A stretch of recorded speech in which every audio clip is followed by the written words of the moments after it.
My wife and best friend betrayed me, but I made them regret it. I wasn't supposed to hear it.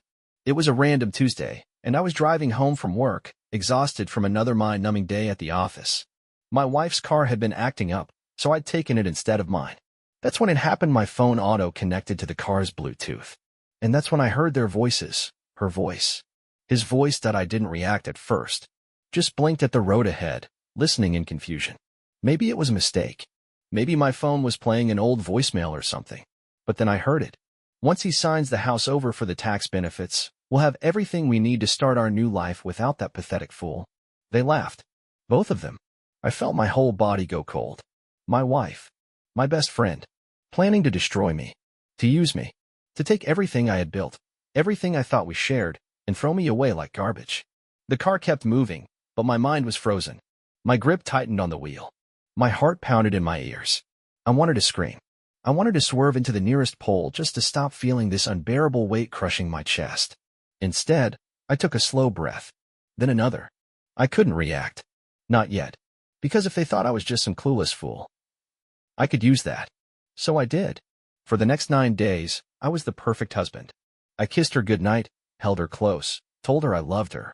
I met my best friend for drinks, laughed at his jokes, listened to him vent about his stress.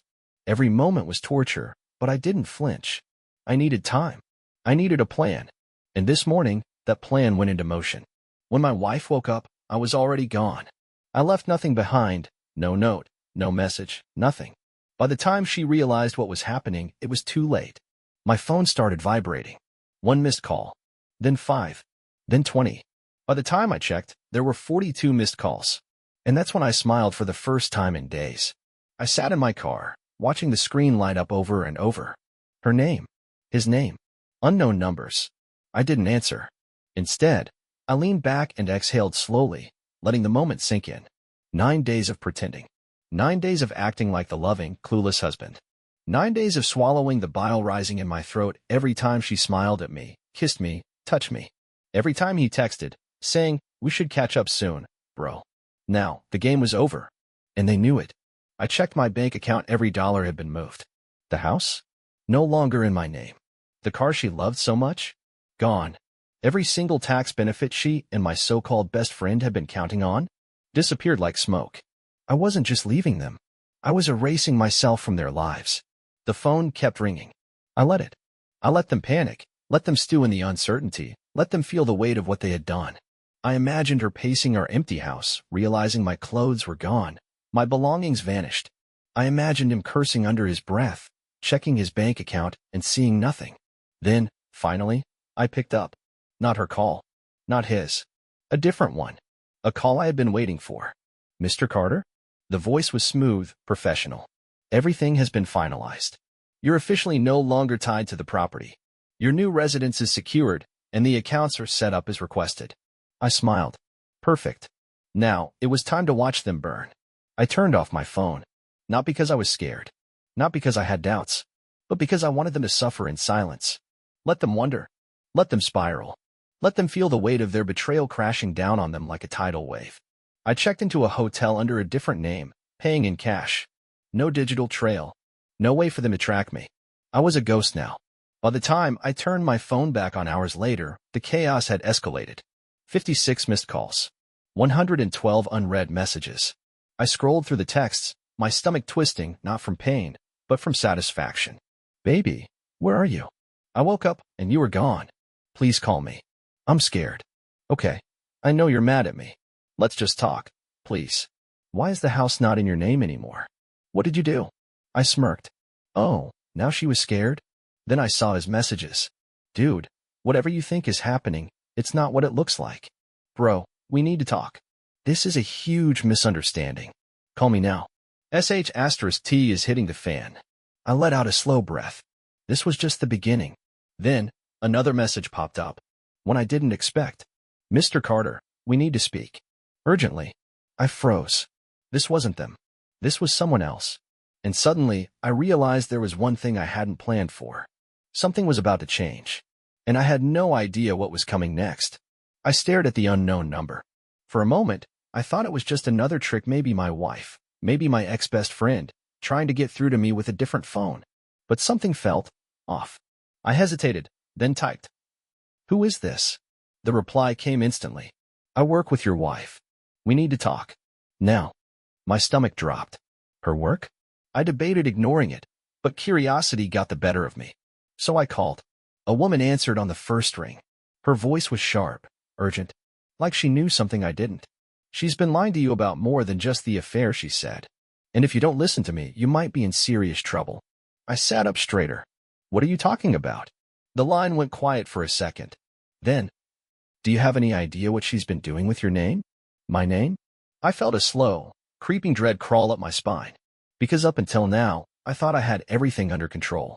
But I was wrong. Very, very wrong. The line crackled.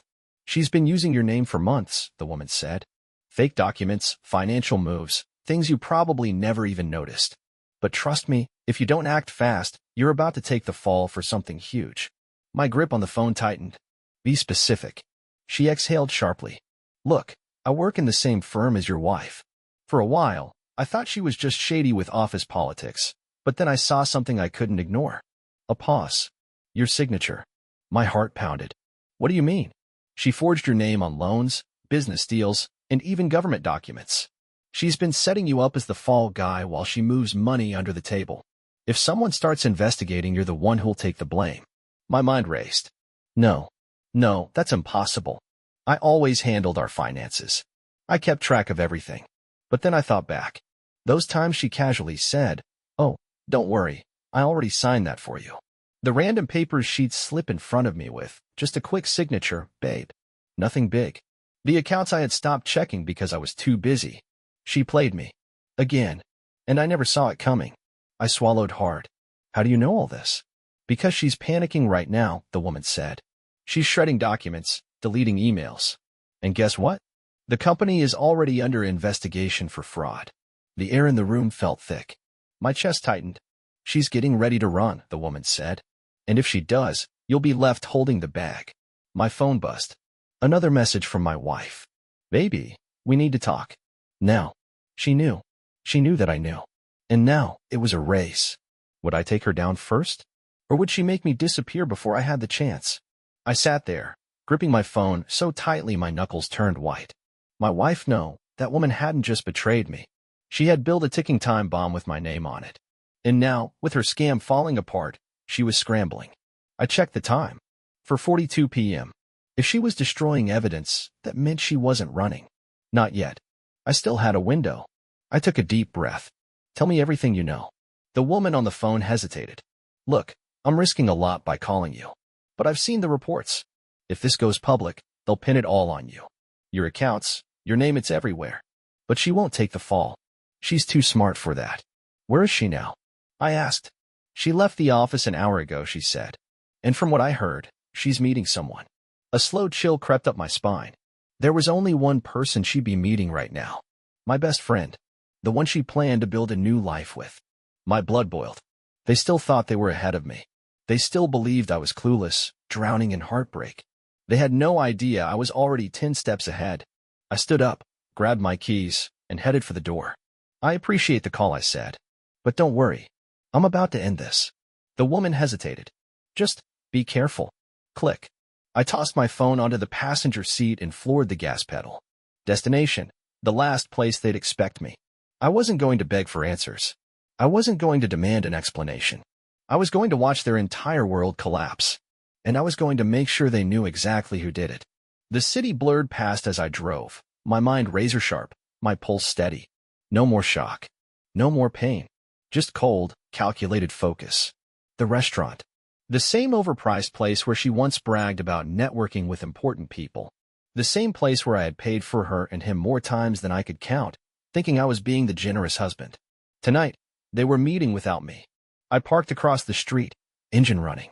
Lights, music, laughter. The world kept turning, unaware that two people inside were about to have their perfect illusion shattered.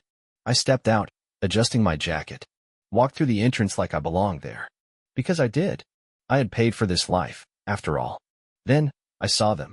Her. Perfect hair. Perfect smile like she wasn't seconds away from losing everything. Him.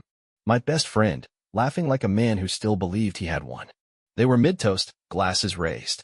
I could only imagine the words to new beginnings. Maybe. I took another step forward.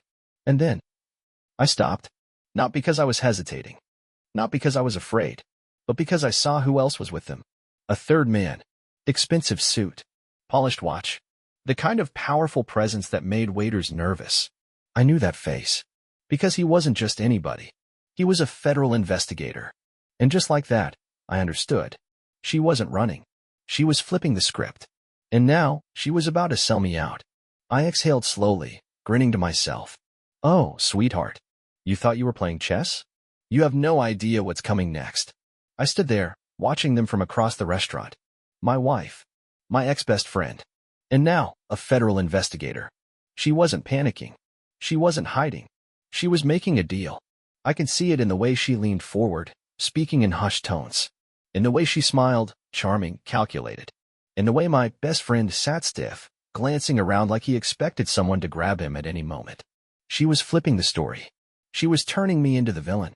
And if I had walked in there like an idiot, demanding answers, she would have played the perfect wronged wife, tears in her eyes, voice trembling, talking about how she just found out about all the illegal activity. And they would have believed her. I clenched my jaw. Not today. I took out my phone, scrolled through my messages, and found exactly what I needed. The bank records showing how she drained my accounts. The forged documents with my faked signature. The texts from my source at her company, detailing her scam. And then, I hit send.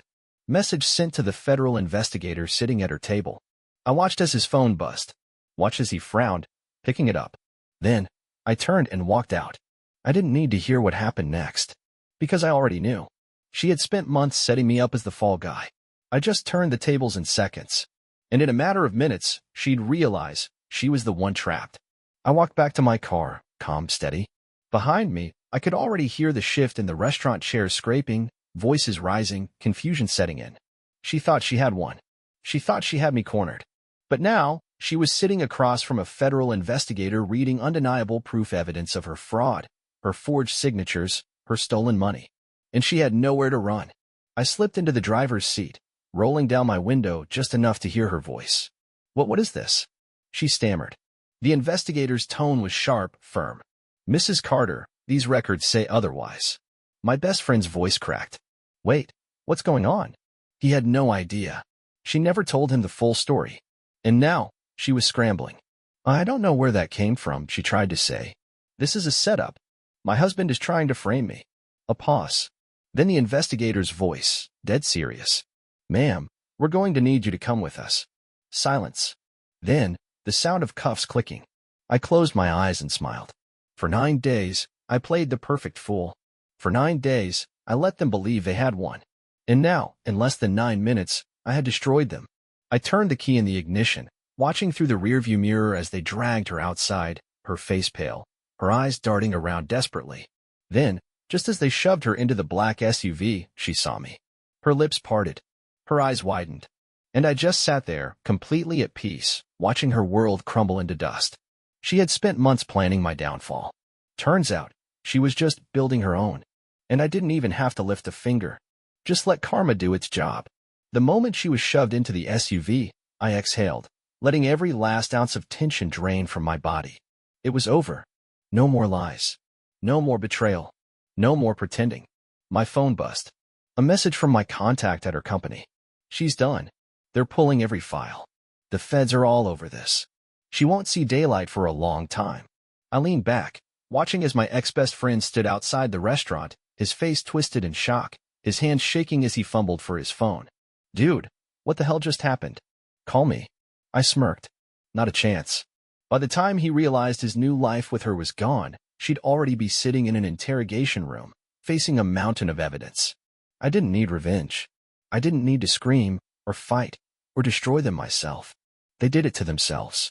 Corporate fraud scandal unfolds, executive under investigation for financial crimes. Her name was in the headline. Her face was on the screen. I turned off my phone, rolled down my window, and let the night air wash over me. For the first time in years, I was free. And them? They got exactly what they deserved. Game over.